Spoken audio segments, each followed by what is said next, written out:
வருக வருக இறைக்குலமே ஆலயம் வருக, பெருக பெருக இறையருளை தினமும் பெருக.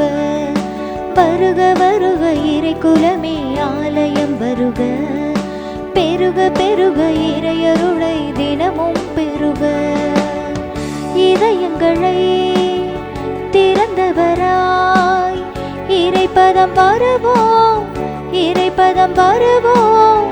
இறைவனையே ஏற்றவராய் இல்லம் செல்வோம், இல்லம் செல்வோம். வருக வருக இறைக்குலமே ஆலயம் வருக, பெருக பெருக இறையருளை தினமும் பெருக.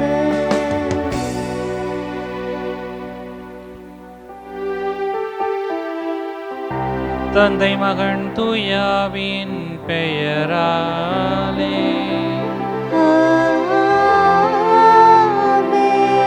நாம் ஆண்டவராகிய இயேசு கிறிஸ்துவின் அருளும் கடவுளின் அன்பும் தூயாவின் தோழமையும் உங்கள் அனைவரோடும் இருப்பதாக.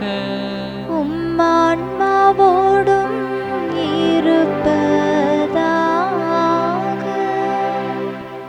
ஆண்டவர் என்னை காப்பாற்றுகின்றார். நெருக்கடியான வேளையில் எனக்கு அவர் துணை நிற்கக்கூடியவராக இருக்கிறார். என்னை அவர் எல்லாரும் பாதுகாத்து வழிநடத்துகிறார் என்கிற நம்பிக்கையோடு இந்த கல்வாரி பலியிலே பக்தியோடு பங்கெடுப்போம். இறைவன் நமக்கு செய்த எல்லா விதமான நன்மைகளையும் நினைத்து பார்த்து நன்றி செலுத்தக்கூடியவர்களாக தொடர்ந்து இந்த கல்வாரி பலியிலே இறைவனோடு இணைந்து அவர் நமக்காக எல்லா விதமான காரியங்களையும் தொடர்ந்து ஆற்றுகிறார் என நம்பிக்கையோடு இப்பலியில் பக்தியோடு பங்கெடுப்போம். இறைவனுக்கு எதிராக செய்த எல்லா விதமான குற்றங்கள் குறைகள் அனைத்தையும் நினைத்து பார்த்து இறைவனிடத்திலே மன்னிப்பை வேண்டுவோம்.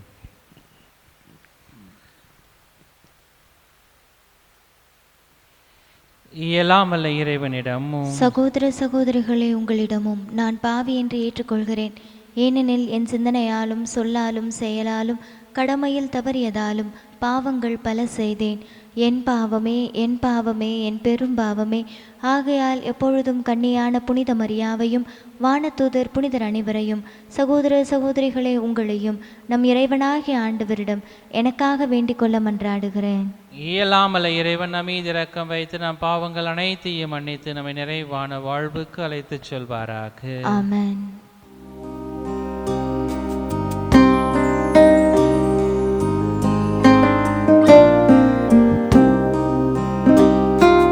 ஆண்டவரே இரக்கமாயிரும், ஆண்டவரே இரக்கமாயிரும். கிறிஸ்துவே இரக்கமாயிரும், கிறிஸ்துவே இரக்கமாயிரும். ஆண்டவரே இரக்கமாயிரும், ஆண்டவரே இரக்கமாயிரும்.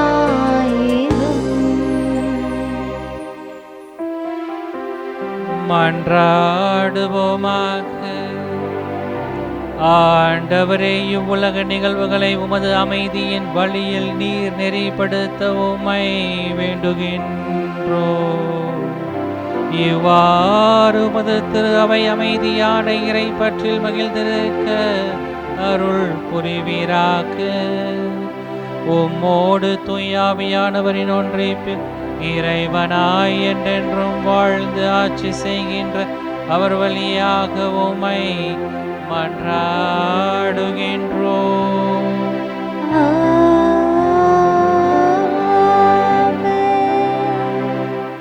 முதல் வாசகம்.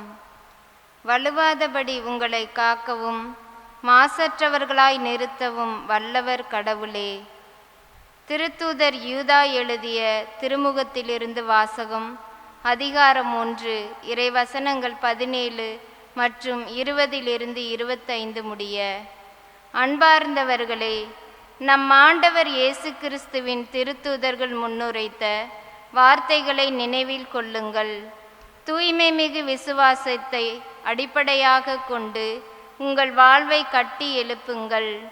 தூய ஆவியின் துணையுடன் வேண்டுதல் செய்யுங்கள். கடவுளது அன்பில் நிலைத்திருங்கள். என்றுமுள்ள நிலைவாழ்வை பெற நம் ஆண்டவர் இயேசு கிறிஸ்துவின் இரக்கத்தை எதிர்பார்த்திருங்கள். நம்பத் தயங்குவோருக்கு இரக்கம் காட்டுங்கள். வேறு சிலரை அழிவு தீயிலிருந்து பிடித்து இழுத்து காப்பாற்றுங்கள். மற்றும் சிலருக்கு இரக்கம் காட்டும்போது எச்சரிக்கையாயிருங்கள். ஊனியல்பால் கரைப்பட்ட அவர்களது ஆடையையும் வெறுத்து தள்ளுங்கள். வலுவாதபடி உங்களை காக்கவும் தமது மாட்சி திருமுன் மகிழ்ச்சியோடு உங்களை மாசற்றவர்களாய் நிறுத்தவும் வல்ல நம் மீட்பராகிய ஒரே கடவுளுக்கு நம் ஆண்டவர் இயேசு கிறிஸ்துவின் வழியாய் மாட்சியும் மாண்பும் ஆற்றலும் ஆட்சியும் ஊழி காலம் தொட்டு இன்றும் என்றென்றும் உரியன. ஆமேன். ஆண்டவரின் அருள்வாக்கு. இறைவனுக்கு நன்றி. பதிலுரை பாடல் பல்லவி. ஆண்டவரே, என் உயிர் உம்மீது தாகம் கொண்டுள்ளது.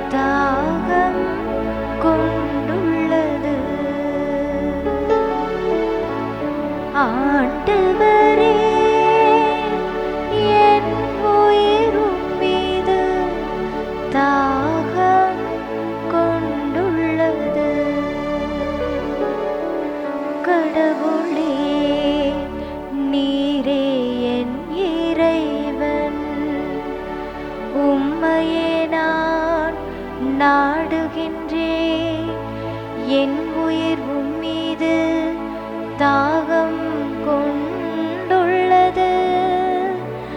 நீரின்றி வறண்ட தரிச நிலம் போல என் உடல் உமக்காக ஏங்குகின்றது.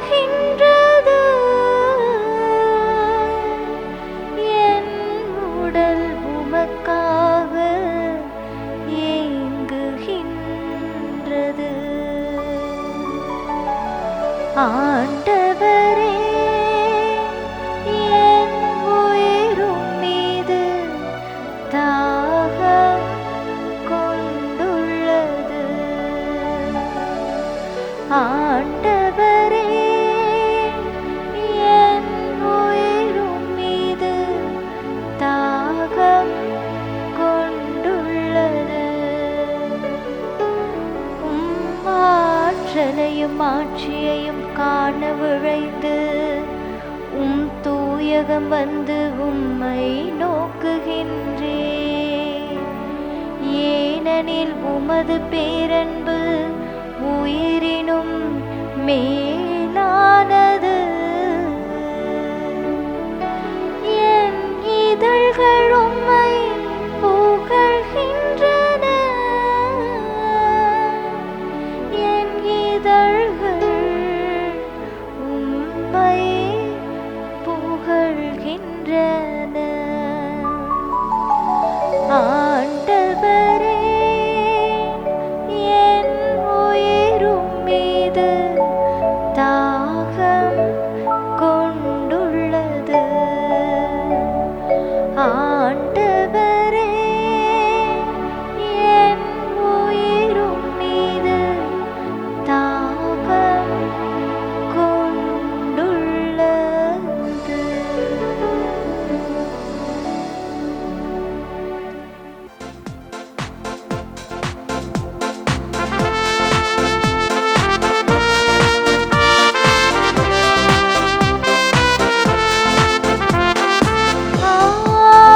அல்லேலூயா,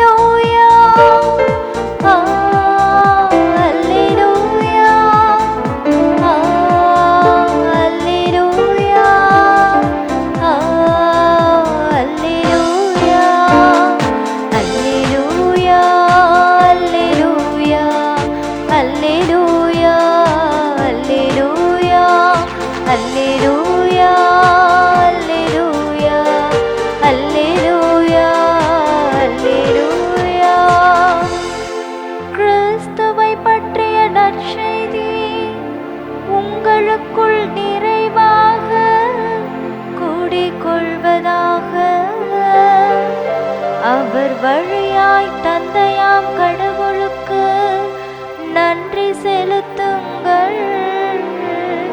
அல்லேலூயா, அல்லேலூயா, அல்லேலூயா, அல்லேலூயா, அல்லேலூயா. ஆண்டவர் உங்களோடு இருப்பாராக. உம் ஆன்மாவோடும் இருப்பாராக. மார்க்கில் நற்செய்தியிலிருந்து வாசகம். ஆண்டவரே, மாட்சி உமக்கே. அக்காலத்தில் இயேசுவும் அவருடைய சீடர்களும் மீண்டும் எருசலேமுக்கு வந்தார்கள். இயேசு கோவிலில் நடந்து கொண்டிருந்த போது தலைமை குருக்கள், மறைநூல் அறிஞர்கள், மூப்பர்கள் ஆகியோர் அவரிடம் வந்து, எந்த அதிகாரத்தால் நீர் இவற்றை செய்கிறீர்? இவற்றை செய்ய உமக்கு அதிகாரம் கொடுத்தவர் யார் என்று கேட்டனர். இயேசு அவர்களுக்கு மறுமொழியாக, நானும் உங்களிடம் ஒரு கேள்வி கேட்கிறேன், நீங்கள் மறுமொழி கூறுங்கள். அப்போது எந்த அதிகாரத்தால் இவற்றை செய்கிறேன் என நான் உங்களுக்கு சொல்வேன். திருமுழுக்கு அளிக்கும் அதிகாரம் யோவானுக்கு விண்ணிலிருந்து வந்ததா அல்லது மனிதரிடமிருந்து வந்ததா? எனக்கு பதில் சொல்லுங்கள் என்றார். அவர்கள், விண்ணகத்திலிருந்து வந்தது என்போமானால் பின்பு ஏன் அவரை நம்பவில்லை என கேட்பார். எனவே மனிதரிடமிருந்து வந்தது என்போமானால் எங்கிருந்து தங்களிடையே பேசிக்கொண்டார்கள். ஆனால் மக்கள் அனைவரும் யோவானை ஒரு இறைவாக்கினராக கருதியதால் அவர்களுக்கு அஞ்சினார்கள். எனவே அவர்கள் இயேசுவிடம், எங்களுக்கு தெரியாது என்று பதிலுரைத்தார்கள்.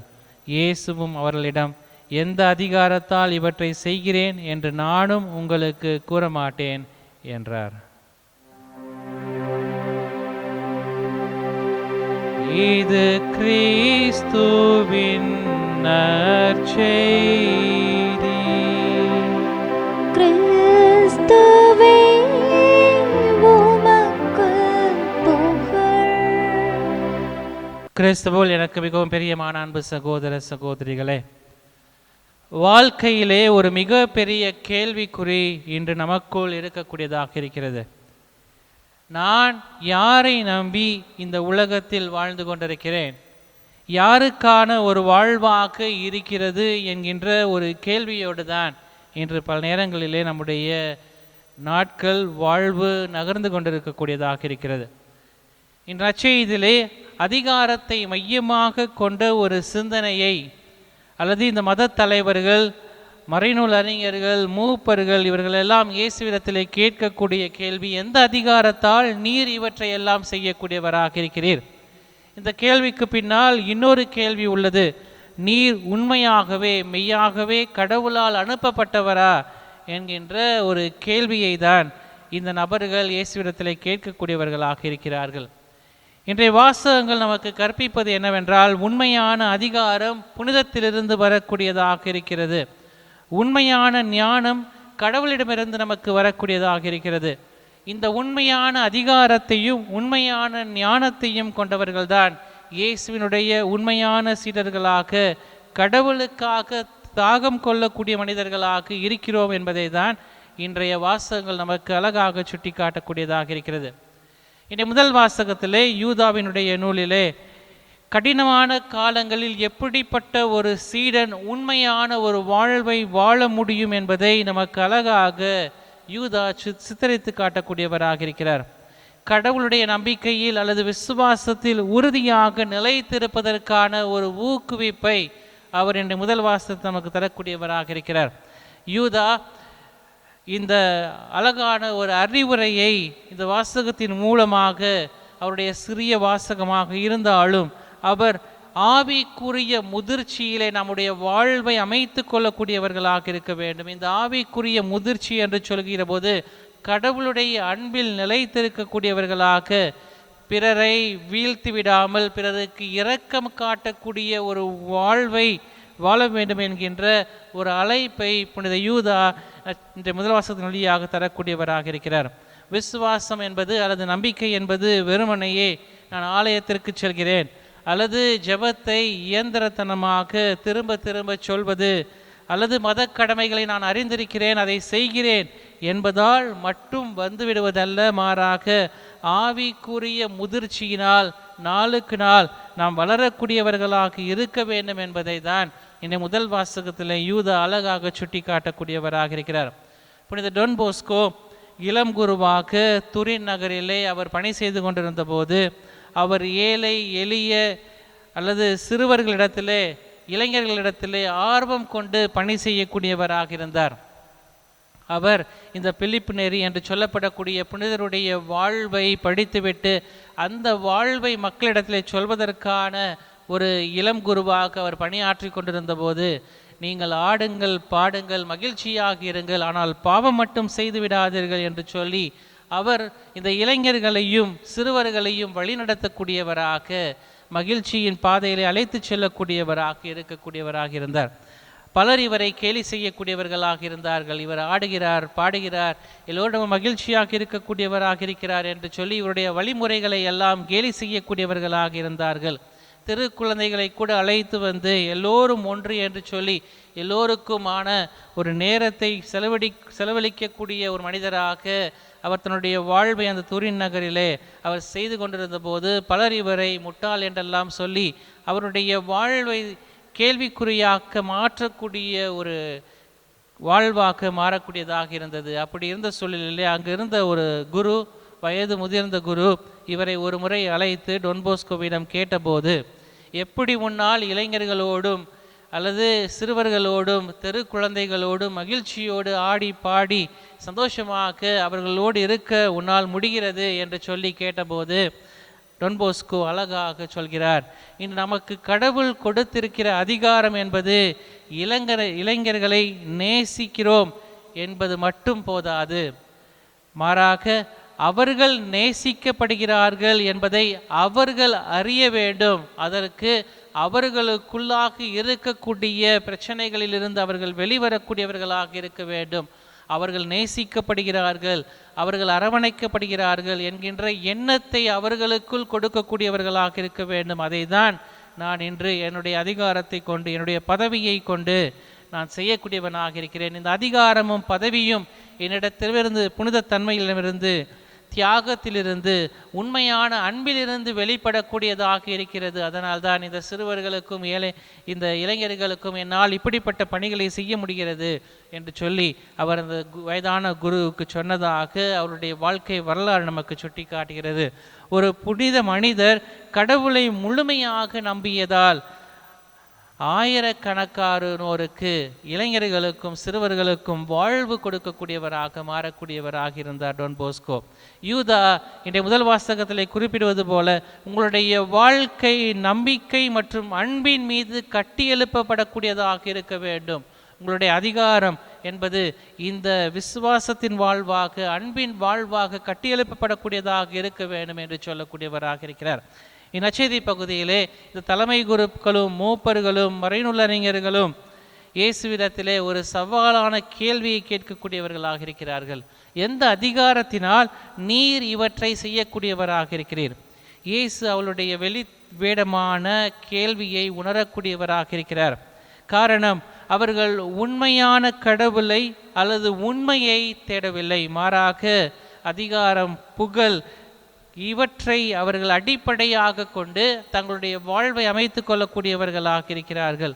கடவுளை இழப்பதை விட தங்கள் செல்வாக்கை இழப்பதையே அவர்கள் அதிகம் அஞ்சக்கூடியவர்களாக இருந்தார்கள். காரணம், இயேசுனுடைய வாழ்வை பார்த்த பல மக்கள் அல்லது இந்த மறைநூல் அறிஞர்கள் கூட பலர் இயேசுவை பின்பற்றக்கூடியவர்களாக இருந்தார்கள். அதனால் இந்த மக்களோடு மக்களாக இருந்த இந்த மூப்பர்களுக்கும் இந்த மறைநூல் அறிஞர்களுக்கும் இயேசுவின் பின்னால் செல்லக்கூடிய கூட்டத்தை பார்த்து இயேசுனுடைய அதிகாரம் பெருகிவிடுமோ, நம்முடைய அதிகாரம் குறைந்து விடுமோ என்கின்ற ஒரு பயத்தினால்தான் இவர்கள் இந்த மனித அதிகாரத்தையும் கடவுளுடைய அதிகாரத்தையும் வேறுபடுத்தி பார்க்கக்கூடியவர்களாக இந்த மறைநூல் அறிஞர்களும் இந்த மூப்பர்களும் இருக்கக்கூடியவர்களாக இருக்கிறார்கள். அதனால் தான் இயேசுவிடத்திலே எந்த அதிகாரத்தை கொண்டு நீர் இவற்றை எல்லாம் செய்கிறீர் என்று சொல்லி அவர்கள் கேள்வி கேட்கக்கூடியவர்களாக இருக்கிறார்கள்.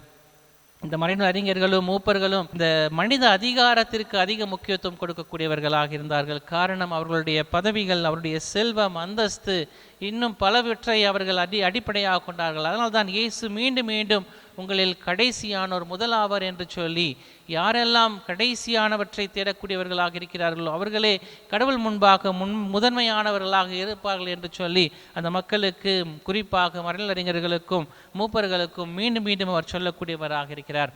ஆனால் இறை கடவுளினுடைய அதிகாரம் என்பது உண்மையையும் தாழ்மையையும் அன்பையும் புனித தன்மையையும் ஒரு வெளிப்பாடாக காட்டக்கூடியதுதான் இந்த கடவுளுடைய அதிகாரம் என்பது. இயேசு ஒருபோதும் மக்களுக்கு இந்த மனித அதிகாரத்தை அவர் வெளிப்படுத்தவில்லை, மாறாக கடவுளுடைய இறை தன்மையினுடைய அதிகாரத்தை அவர் வெளிப்படுத்தக்கூடியவராக இருந்தார். அதனால்தான் நான் எந்த அதிகாரத்தை கொண்டு இவற்றை செய்கிறேன் என்பதை உங்களுக்கு நான் சொல்ல முடியாது என்று சொல்லக்கூடியவராக இருக்கிறார். காரணம், அந்த மக்களுக்கு, உண்மையை தேடக்கூடியவர்களுக்கு இயேசு எந்த அதிகாரத்தை கொண்டு செயல்படக்கூடியவராக இருந்தார். அதனால்தான் நிக்கோதேமு இந்த தலைமை குருக்களுக்குள் ஒருவராக இருந்தபோதும் கூட நிக்கோதேமுவால் இயேசுவினுடைய அதிகாரம் எங்கிருந்து வரக்கூடியதாக இருந்தது என்பதை அவரால் உணர்ந்து கொள்ள முடியதாக இருந்தது. காரணம், அவர் உண்மையான கடவுளை, உண்மையை தேடக்கூடியவராக இருந்தார். ஆனால் இந்த இயேசுவிடத்திலே கேள்வி கேட்ட இந்த மூப்பர்களும் தலைமை குருக்களும் இந்த மறைநூல் அறிஞர்களும் இயேசுவை கேள்வி கேட்கின்ற ஒரு நோக்கத்தோடு மட்டுமே கேட்டதால் தான் இயேசு என்னால் உங்களுக்கு சொல்ல முடியாது என்கின்ற ஒரு பதிலை தரக்கூடியவராக இருக்கிறார். புனித பிரான்சிஸ் அசிசியாருடைய வாழ்விலே நடந்த ஒரு மிகப்பெரிய மாற்றம் என்பது, அவருடைய வாழ்ந்த போதும் சரி, வாழ்வுக்கு பிறகும் சரி, அவருடைய வாழ்வு பலரை தொடக்கூடியதாக இருந்தது. காரணம், அவருக்கு சொந்தமான சொத்துக்கள், எந்த விதமான காரியங்களையும் அவர் தனக்கென்று அவர் வைத்து கொள்ளவில்லை. ஒரு எளிமையான வாழ்வை அவர் வாழக்கூடியவராக இருந்தார். அவர் உலகியல் அதிகாரம் எதுவுமே தன் கையிலே கொண்டில்லாத ஒரு வாழ்வை அவர் மேற்கொள்ளக்கூடியவராக இருந்தார். இருந்தபோதும் கூட அரசர்களும் திருத்தந்தையர்களும் சாதாரண மக்களும் அவர் சொல்வதை கேட்கக்கூடியவர்களாக இருந்தார்கள். அவர் எதை சொல்லக்கூடியவராக இருக்கிறார் அதை அவர்கள் கடைபிடிக்கக்கூடிய ஒரு வாழ்வை பலர் மேற்கொள்ளக்கூடியவர்களாக இருந்தார்கள். ஏன் என்று பார்க்கிற போது, புனித பிரான்சிஸ் அசிசியாருடைய வாழ்க்கை வரலாற்றை எழுதிய புனிதர் ஒருவர், புனிதமான அதிகாரத்தை கொண்டுதான் இவர் இத்தனை காரியங்களையும் செய்யக்கூடியவராக இருந்தார். உண்மையான புனிதத்தை, அதிகாரத்தை அடையாளம் காட்டக்கூடிய ஒரு நபராக புனித பிரான்சிஸ் அசிசியார் இருக்கக்கூடியவராக இருந்தார். புனித பிரான்சிஸ் அசிசியாருடைய இறை வார்த்தை போதனையை மக்கள் மட்டுமல்ல, அவரோடு இருந்த சகோதரர்கள் மட்டுமல்ல, விலங்குகள், பறவைகள் கூட கவனமாக கேட்கக்கூடிய ஒரு சூழ்நிலைக்கு இருக்கக்கூடியதாக இருந்தது. காரணம், அவருடைய சொல் ஆற்றலால் அல்ல, கடவுளுடைய பிரசன்னத்தினால், கடவுளுடைய அதிகாரத்தினால் அவருடைய போதனை பலரை தொடக்கூடியதாக இருந்தது என்று சொல்லி அவருடைய வாழ்க்கை வரலாறு நமக்கு சுட்டி காட்டக்கூடியதாக இருக்கிறது. நற்செய்தியிலே மறைநூல் அறிஞர்களும் மூப்பர்களும் மக்கள் கருத்துக்கு அஞ்சி இயேசு நேர்மையாக பதிலளிக்க மறுக்கக்கூடிய ஒரு சூழ்நிலைக்கு தள்ளக்கூடியவர்களாக இருக்கிறார்கள். காரணம், இந்த சீடர்கள், இந்த மறைநூல் அறிஞர்களும் பரிசேயர்களும் மூப்பர்களும் இயேசுவை கேள்விக்கு உட்படுத்த வேண்டும் என்பதற்காகவே எந்த அதிகாரத்தால் நீங்கள் செயல்படக்கூடியவர்களாக இருக்கிறீர்கள். ஆனால் இயேசுனுடைய இந்த இறை அதிகாரத்தை உணர்ந்து கொண்டவர்கள் வாழ்விலே பல்வேறு விதமான அற்புதங்களையும் அடையாளங்களையும் கண்டுகொள்ளக்கூடியவர்களாக இருந்தார்கள். அதனால்தான் இயேசு எத்தனை புதுமைகள் செய்தாலும் அத்தனை புதுமைகளையும் இயேசுவை நம்பியவர்கள், இயேசு மீது விசுவாசம் கொண்டவர்கள் வாழ்வு பெறக்கூடியவர்களாக இருந்தார்கள். அதனால்தான் இயேசு தன்னுடைய சொந்த ஊரிலே எந்த விதமான காரியங்களையும் செய்ய முடியவில்லை. காரணம், அவர்கள் விசுவாசம் அற்றவர்களாக இயேசு யார் என்கின்ற ஒரு கண்ணோட்டத்தோடு அவர்கள் கண்டு கொண்டதினால்தான் இயேசுவால் எந்த விதமான அற்புதங்களையும் அடையாளங்களையும் செய்ய முடியாத ஒரு சூழ்நிலைக்கு தள்ளப்படக்கூடிய ஒரு சூழ்நிலையை நற்செய்தியாளர் சுட்டி காட்டக்கூடியவராக இருக்கிறார். நற்செய்தியிலே இந்த மறைநூல் அறிஞர்கள் மக்களுக்கு அஞ்சி பல நேரங்களிலே அவர்கள் செய்யக்கூடாத காரியங்களை அவர்கள் செய்கிற போது மற்றவர்கள் என்ன நினைப்பார்கள், அல்லது நான் மாற வேண்டும், அதுவும் பிறருக்காக, எனக்காக இல்லை என்கின்ற ஒரு கட்டத்திலே இந்த மறைநூல் அறிஞர்களும் பரிசேயர்களும் கடவுளை மறந்து, உண்மையை மறந்து அவர்கள் செயல்படக்கூடியவர்களாக இருந்தார்கள்.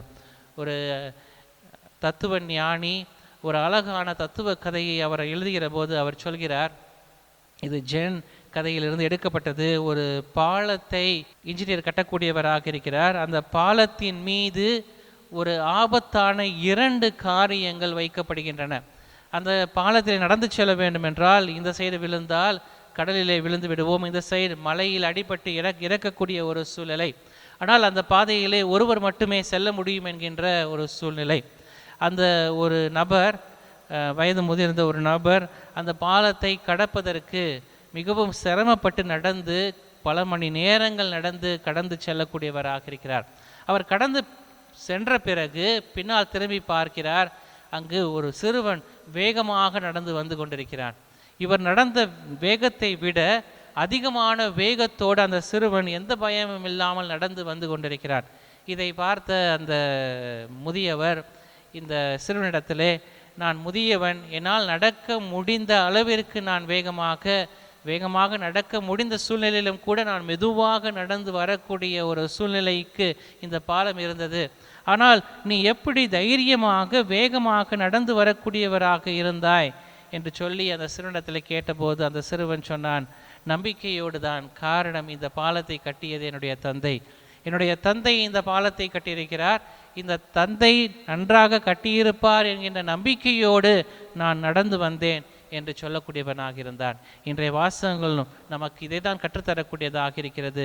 நான் ஆன்மீகத்தில் வளர வேண்டுமென்றால், கடவுளோடு தாகம் கொள்ளக்கூடிய ஒரு வாழ்வை வாழ வேண்டுமென்றால், உண்மையான விசுவாசத்தோடு நம்பிக்கையோடு நம்முடைய வாழ்வை பயணிக்கக்கூடியவர்களாக இருக்க வேண்டும்.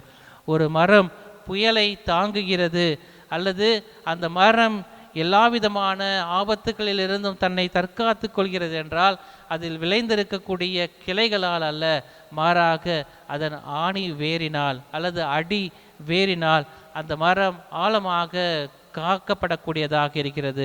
நாம் மேலோட்டமான விசுவாசத்தை கொண்டிருக்கிற போது நாம் துன்பத்திலே அல்லது நம்முடைய விசுவாசத்தில் வீழ்ந்து விடக்கூடியவர்களாக இருக்கிறோம். ஆழமான விசுவாசம் நம்மை சோதனைக்கு மத்தியிலும் நம்மை மகிழ்ச்சிக்கிட்டு செல்லக்கூடியதாக இருக்கிறது, நமக்கு நிறைவாழ்வை தரக்கூடியதாக இருக்கிறது. இயேசுவை முழுமையாக நம்பக்கூடிய மனிதர்கள், கடவுளுடைய உண்மையான அதிகாரத்தை உணர்ந்து கொள்ளக்கூடிய மனிதர்கள், நாம் நிறைவாழ்வை மகிழ்ச்சியை நாம் பெறக்கூடியவர்களாக இருக்கிறோம். அதுதான் இன்றைய முதல் வாசகத்தில் புனித யூதாவும், உங்கள் பரிசுத்த நம்பிக்கையினால் உங்களை காத்து கொள்ளுங்கள். உங்களுடைய நம்பிக்கை என்பது ஆழமான நம்பிக்கையாக கொண்டு வாழ்கிற போது, உறுதியாக நாம் விசுவாசத்தில் நிலைத்து நிற்கிற போது, உண்மையான அதிகாரத்தை கிறிஸ்து நமக்கு அருளக்கூடியவராக இருக்கிறார். அந்த உண்மையான அதிகாரத்தின் வழியாக அவர் எல்லா அற்புதங்களையும் அடையாளங்களையும் நம்முடைய வாழ்விலை நிகழ்த்தக்கூடியவராக இருக்கிறார். நமக்கு எல்லா விதமான வாழ்வையும் நிறைவாக தரக்கூடியவராக இருக்கிறார். அந்த உண்மையான அதிகாரத்தை, உண்மையான கடவுளை நாம் நம்பிக்கையோடு விசுவாசத்தோடு நாம் கேட்டு பயணிக்கின்ற போது, அந்த விசுவாசத்தின் பயணத்திலே நாம் நிறைவை, மகிழ்ச்சியை, வாழ்வை நாம் பெற்றுக்கொள்கிறோம். அதை பெற்றுக்கொள்வதோடு மட்டுமல்ல, புனித டொன் போஸ்கோ சொல்வது போல, நாம் கடவுளுடைய அன்பை உணர்ந்து கொள்ளக்கூடியவர்களாக, கடவுளுடைய அன்பிலே நாம் நிலைத்திருக்கக்கூடியவர்களாக, அந்த அன்பை பிறரோடு பகிர்ந்து வாழக்கூடிய மனிதர்களாக நாம் நம்மையே மாற்றிக்கொள்கிறோம் என்கிற சிந்தனைகளோடு இந்த வழிபாட்டிலே பக்தியோடு பங்கெடுப்போம். ஆமென்.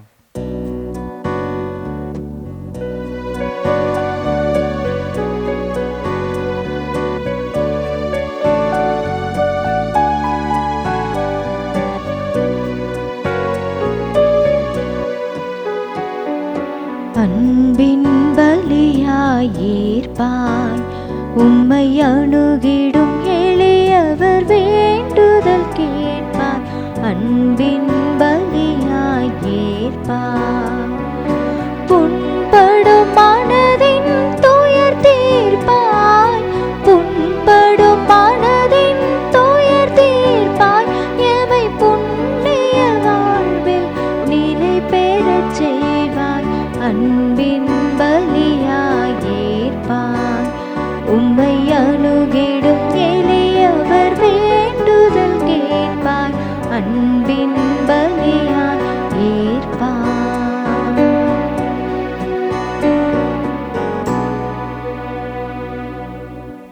சகோதர சகோதரிகளே, நாம் அனைவரும் ஒப்புக் கொடுக்கக்கூடிய இந்த கல்வாரி பள்ளி எல்லாமல்ல தந்தையாக இறைவனுக்கு ஏற்றதாகும்படி செபியுங்கள். ஆண்டவர் தமது திருப்பெயரின் புகழ்ச்சிக்காகவும் மாட்சிக்காகவும் நமது நன்மைக்காகவும் புனித திரு அவை அனைத்தின் நலனுக்காகவும் உமது கையில் இருந்து இப்பலியை ஏற்றுக்கொள்வாராக.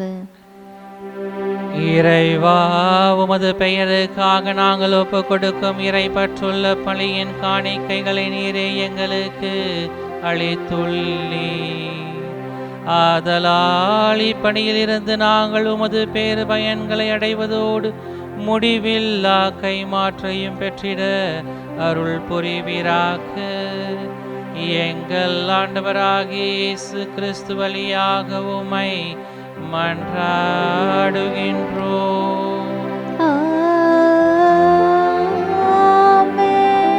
ஆண்டவர் உங்களோடு இருப்பாராக. உம்மான்மாவோடும் இருப்பாராக. இதயங்களை மேலே எழுப்புங்கள். ஆண்டவரிடம் எழுப்பியுள்ளோம். நம் இறைவனாகிய ஆண்டவருக்கு நன்றி கூறுவோம்.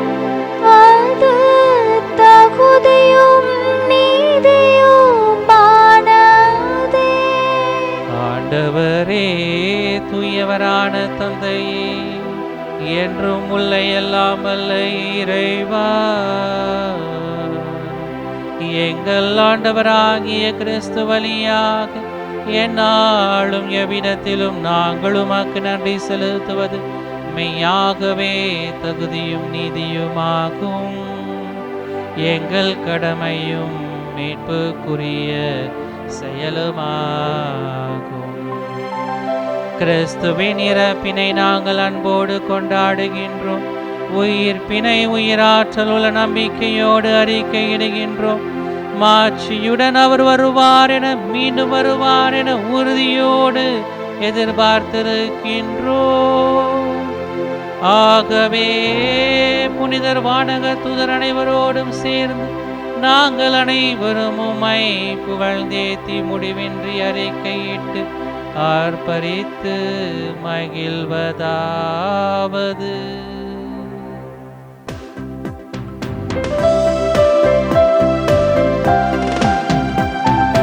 தூயவர் தூயவர் தூயவர், வான்படைகளின் கடவுளம் ஆண்டவர். விண்ணகமும் மண்ணகமும் உமது மாட்சியால் நிறைந்துள்ளன. உன்னதங்களிலே ஓசன்னா, உன்னதங்களிலே ஓசன்னா. ஆண்டவர் பெயரால் வருகிறவர் ஆசீர் பெற்றவர். உன்னதங்களிலே ஓசன்னா, உன்னதங்களிலே ஓசன்னா.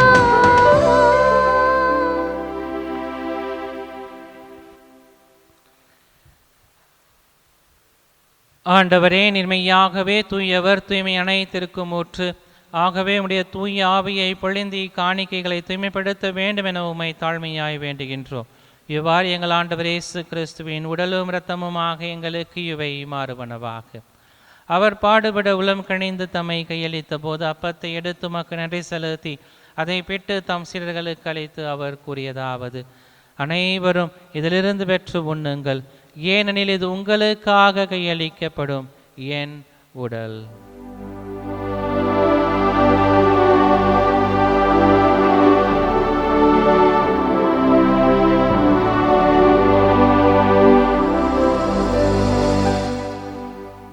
அவ்வண்ணமே இரவு விருந்து இறந்திய பின் கிண்ணத்தையும் எடுத்து மீண்டும் உமக்கு நன்றி கூறி தம் சீடர்களுக்கு அளித்து அவர் கூறியதாவது: அனைவரும் இதிலிருந்து பெற்று பருகுங்கள், ஏனெனில் இது புதிய நிலையான உடன்படிக்கைக்குரிய என் இரத்தத்தின் கிண்ணம். இது பாவ மன்னிப்புக்கென்று உங்களுக்காகவும் பலருக்காகவும் சிந்தப்படும். இதை என் நினைவாக செய்யுங்கள்.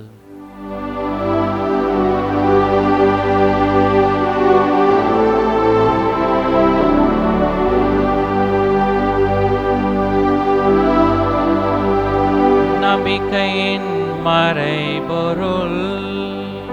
ஆண்டவரே,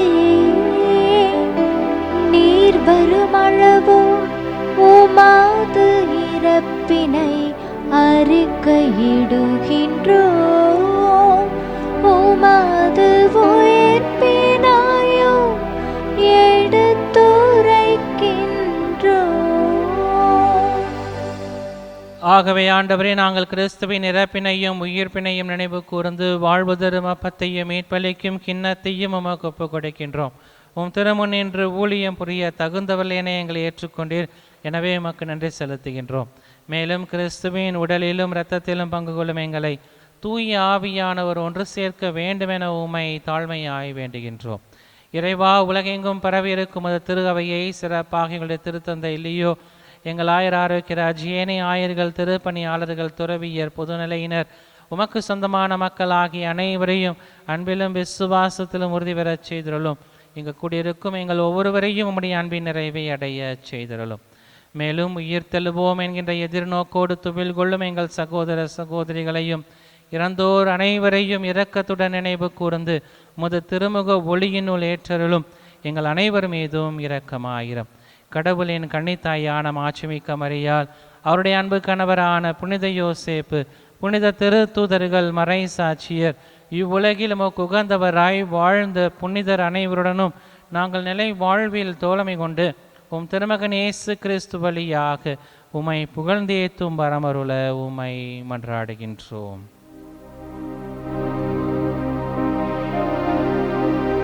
இவர் வழியாக இவரோடு இவரில் எல்லாம் வல்ல இறைவனாகிய தந்தையே, தூய ஆவியாரின் ஒன்றிப்பில் எல்லா புகழும் மாட்சியும் என்றென்றும் உமக்கு உரியதே. ஆமென், ஆமென், ஆமென்.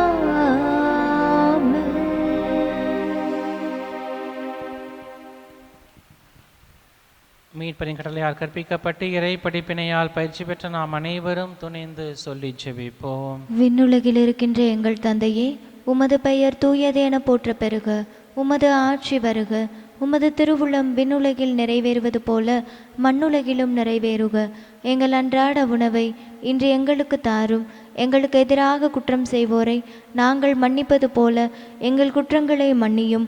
எங்களை சோதனைக்குட்படுத்தாதேயும், தீமையிலிருந்து எங்களை விடுவித்தருளும். ஆண்டவரே, தீமைகள் அனைத்திலுமிருந்தும் எங்களை விடுவித்து எங்கள் வாழ்நாளில் அமைதியை கனிவுடன் அருளுமை மன்றாடுகின்றோம். உமது இரக்கத்தின் உதவியால் நாங்கள் பாவங்கள் அனைத்திலுமிருந்தும் எப்போதும் விடுதலை பெற்று யாதொரு கலக்கமிடமாயிருப்போமாக. நாங்கள் நம்பியிருக்கும் பேரின்ப நல்வாழ்வையும் எமேட்பராகிய இயேசு கிறிஸ்துவின் வருகையை மகிழ்ச்சி எதிர்பார்த்திருக்கின்றோம். ஏனெனில் ஆட்சியும் வல்லமையும் ஆட்சியும் என்றென்றும் உமதே. ஆண்டவராகிய இயேசு கிறிஸ்துவை, அமைதியை உங்களுக்கு விட்டுச் செல்கிறேன், என் அமைதியையே உங்களுக்கு அளிக்கிறேன் என்று திருத்துதர்களுக்கு மொழிந்தீரே. எங்கள் பாவங்கள், குற்றங்கள், குறைகள், பலவீனங்களை எல்லாம் பாராமல் உடைய திருச்சபையின் எளிய நம்பிக்கையை கண்ணோக்கி எங்கள் உள்ளங்களுக்கு, குடும்பங்களுக்கு அமைதியையும் ஒற்றுமையும் மகிழ்ச்சியும் அளித்தருள்ள திருவுள்ளம் கொள்வீராக. என்றென்றும் வாழ்ந்து ஆட்சி செய்கின்றவர் நீரே.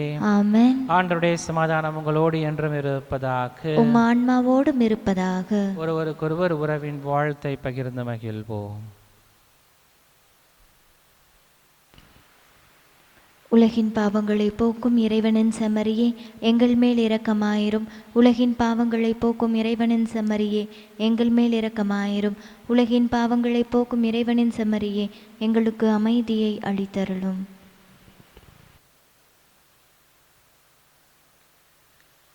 இதோ இறைவனின் செம்மறி, இவரே உலகின் பாவங்களை போக்குகிறவர். இந்த செம்மறியின் திருவிருந்துக்கு அழைக்க பெற்ற நாம் அனைவரும் பெறு பெற்றோர். ஆண்டவரே, நீர் என் இல்லத்தில் எழுந்தருள நான் தகுதியற்றவள்.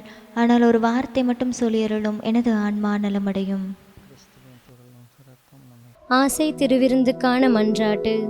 ஆண்டவரே, நீர் என் இல்லத்தில் எழுந்தருள நான் தகுதியற்றவள், ஆனால் ஒரு வார்த்தை மட்டும் சொல்லியருளும் என்று நூற்றுவர் தலைவன் ஜெபித்தது போல நாங்களும் இப்போது உம் திருப்பாதம் பணிந்து வேண்டுகிறோம். இனிய இயேசுவே, நாங்கள் தகுதியற்றவர்களாய் இருந்தாலும் எங்கள் தகுதியின்மையை பாராமல் நீர் எங்கள் உள்ளங்களில் எழுந்து வாரும். உம் அன்பிலும் அருளிலும் நாங்கள் நிலைத்திருக்க எம்முள் எழுந்து வாரும். நன்மை செய்வதில் ஆர்வமுள்ளவர்களாய் தீமைகள் அனைத்திலிருந்தும் விடுதலை பெற்றவர்களாய் வாழவும் எங்களை வழிநடத்த வாரும். எல்லா நலன்களாலும் வளங்களாலும் எங்களை நிரப்ப வாரும். ஆமேன். நன்றியோடு மன்றாடுவோமாக. ஆண்டவரே, மீட்பளிக்கும் கொடைகளால் நிறைவு பெற்ற நாங்கள் உமது இரக்கத்தை இறைஞ்சி கேட்கின்றோம். ஆதலால் இன்மை வாழ்வில் எங்களுக்கு ஊட்டமளிக்கும் இந்த அருள் அடையாளத்தால் நாங்கள் முடிவில்லா வாழ்வின் பங்கேற்க கனிவுடன் அருள்வீராக. எங்கள் ஆண்டவராகிய இயேசு கிறிஸ்து வழியாக உம்மை மன்றாடுகின்றோம்.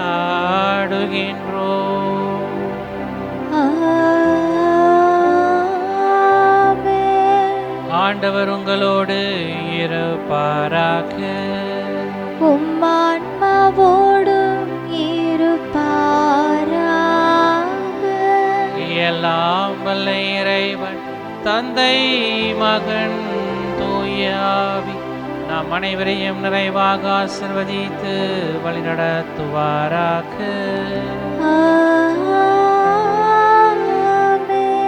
இறைவனின் அன்பை உணர்ந்தவர்களாக சென்று வாழுவோம். திருப்பலி நிறைவுற்றது. இறைவனுக்கு நன்றி.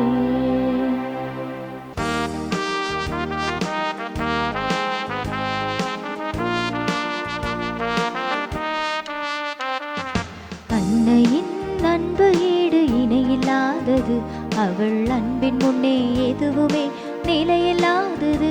அவள் அன்பின் முன்னே எதுவுமே நிலையில்லாதது. அவள் அன்பை வாழ்த்துவோம், அவள் அன்பில் வாழுவோம். அவள் அன்பு மகன் இயேசுவை போல் அன்பு செய்வோம். அவள் அன்பை வாழ்த்துவோம், அவள் அன்பில் வாழுவோம். அவள் அன்பு மகன் இயேசுவை போல் அன்பு செய்வோம்.